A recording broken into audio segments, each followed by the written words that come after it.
Hello guys, welcome back to my YouTube channel yes की study way आप success. मैं हूं आपका एजुकेटर शिवम मिश्रा और हमारा इसमें क्लास 12th जो फिजिक्स है, क्लास 12th एनसीईआरटी का जो हमारा यूनिट फर्स्ट में जो फिजिक्स है हमारा चैप्टर 3, वो क्या हमारा चैप्टर 3 वो हमारा वैद्युत धारा।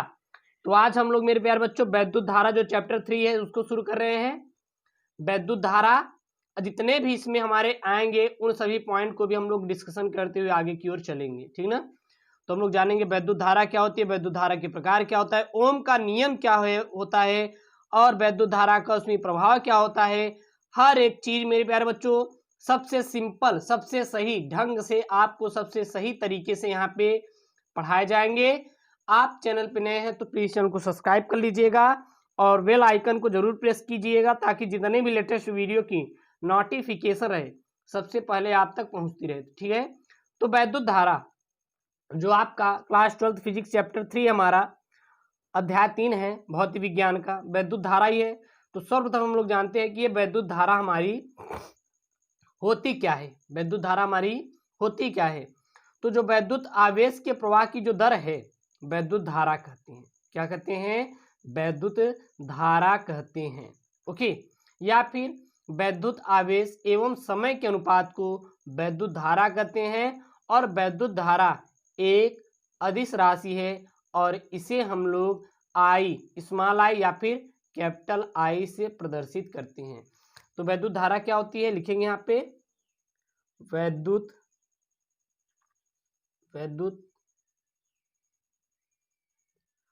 आवेश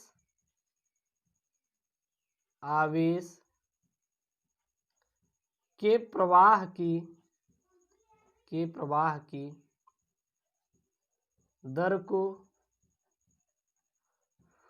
वैद्युत धारा कहते हैं, वैद्युत धारा कहते हैं।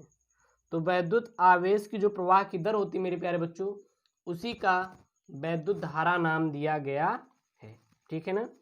अथवा हम दूसरी परिभाषा हमारी क्या हो जाएगी, दूसरी परिभाषा हो जाएगी वैद्युत आवेश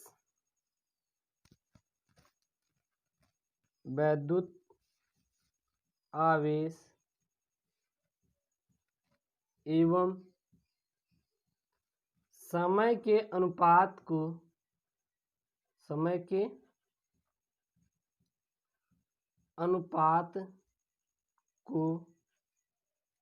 वैद्युत धारा कहते हैं, वैद्युत धारा कहते हैं। जैसी डिफिनीशन है वैसे हम लोग फार्मूला भी बनाएंगे, ठीक है ना। और ये हमारी क्या राशि है, यह एक अदिश राशि है, यह एक अदिश राशि है। अब यहाँ पे जब हम लोग लिखें अदिश तो अदिश का मतलब क्या होता है, वे राशियां जिसमें परिमाण तो होता है बल्कि दिशा नहीं होती उसे हम लोग अदिश राशि कहते हैं। और इसे किससे प्रदर्शित करते हैं वैद्युत धारा को, तो इसे स्मॉल आई या कैपिटल आई से प्रदर्शित करते हैं। तो इसे स्मॉल आई या फिर कैपिटल आई से प्रदर्शित किया जाता है। चलिए फिगर के माध्यम से मान लो ये हमारा क्या है, कोई भी क्षण है, ये हमारा क्या है, कोई क्षण है, ठीक है। और इसमें इलेक्ट्रॉन का क्या हो रहा है, फ्लो हो रहा है। इस क्षण में इलेक्ट्रॉन का फ्लो हो रहा है। यहाँ पे हमारा कुंडलियाँ लगी हैं, कुंडली लगी हैं यहाँ कुछ इस प्रकार से, ठीक है। ये हमारा ऋण आवेश है और ये हमारा क्या है, धन आवेश।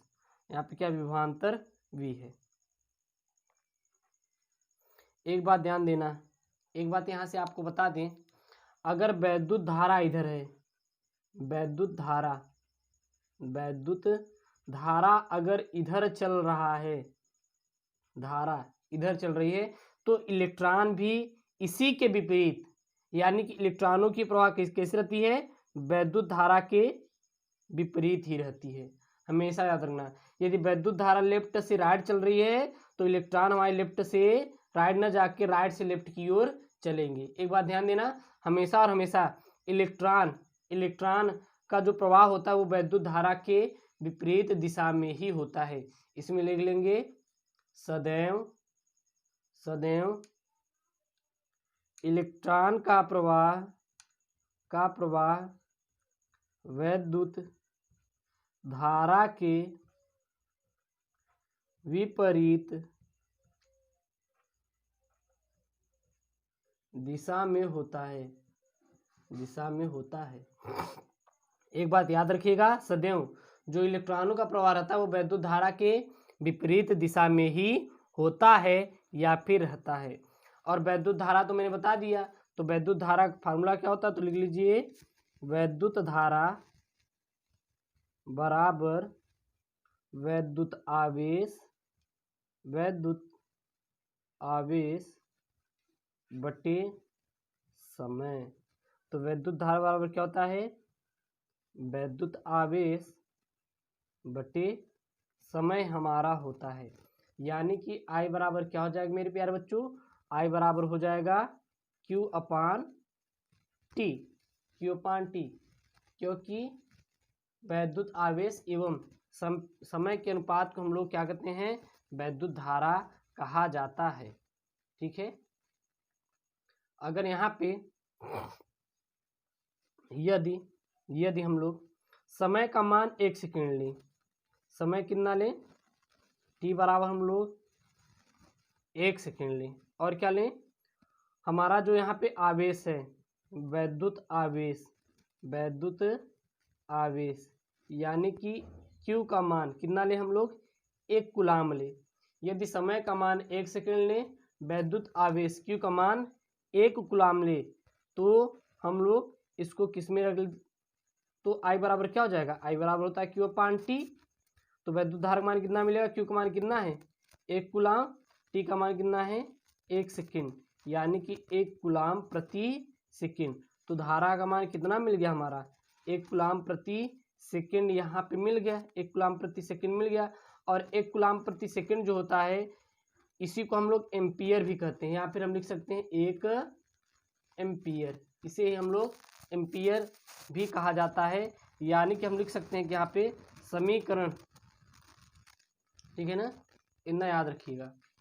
अब यहाँ पे हम लोग क्या लिख सकते हैं मेरे प्यारे बच्चों, यहाँ पे हम लोग लिख सकते हैं कि समीकरण 2 से यह स्पष्ट होता है कि समीकरण 2 से यह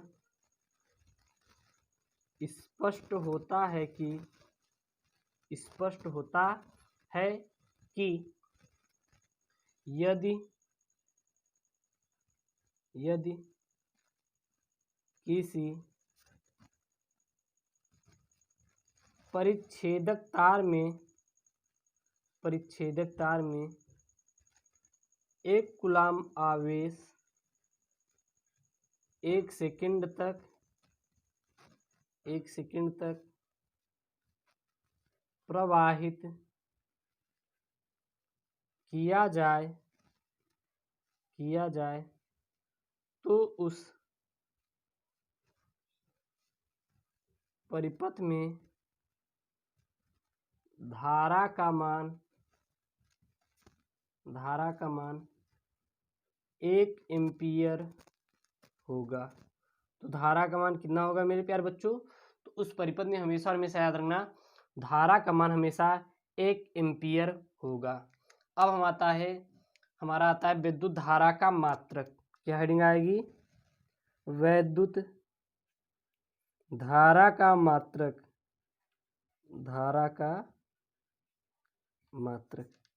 यानी कि यूनिट ऑफ I, ठीक ना, वैद्युत धारा का मात्रक। तो वैद्युत धारा का मात्रक क्या होता है मेरे प्यारे बच्चों, वैद्युत धारा का मात्रक पहला होता है इसका हमारा, वो होता है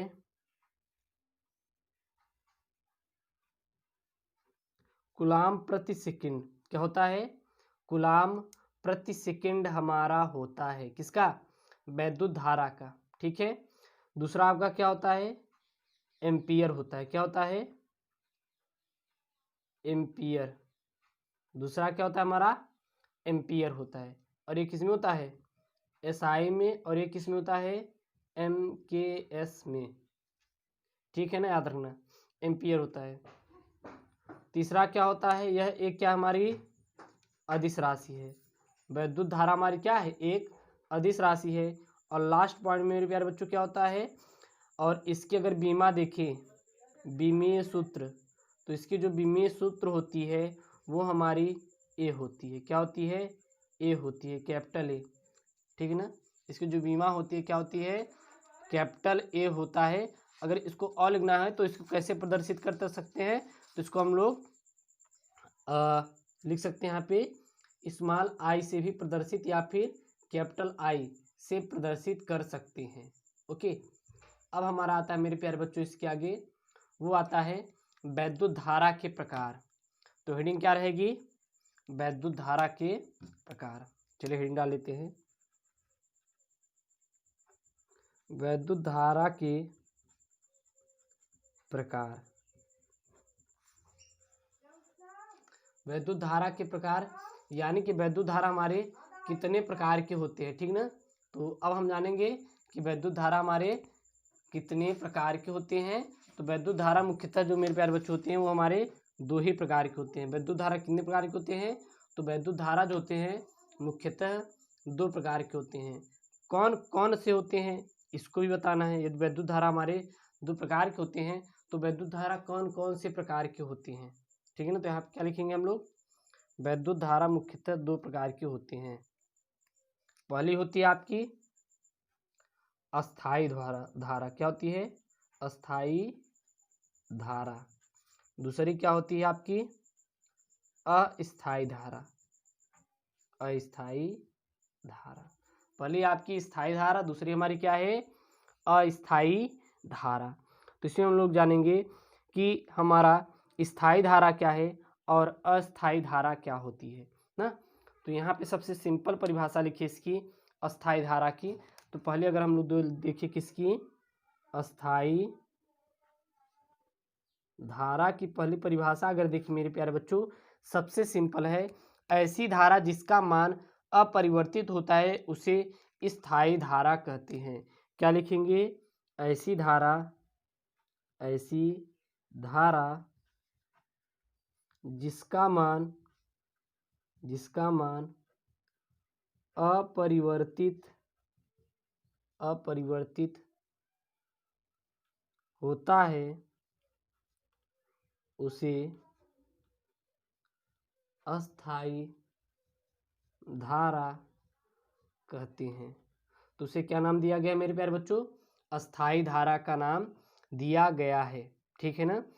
और दूसरा हमारा क्या आता है, वो आता है अस्थाई धारा। क्या आता है दूसरा मेरे प्यारे बच्चों, दूसरा आता है हमारा अस्थाई धारा। ये अस्थाई धारा क्या होती है, तो ऐसी धारा जिसका मान परिवर्तित होता रहता है उसे हम लोग अस्थाई धारा कहते हैं। क्या लिखेंगे, ऐसी धारा जिसका मान परिवर्तित होता रहता है उसे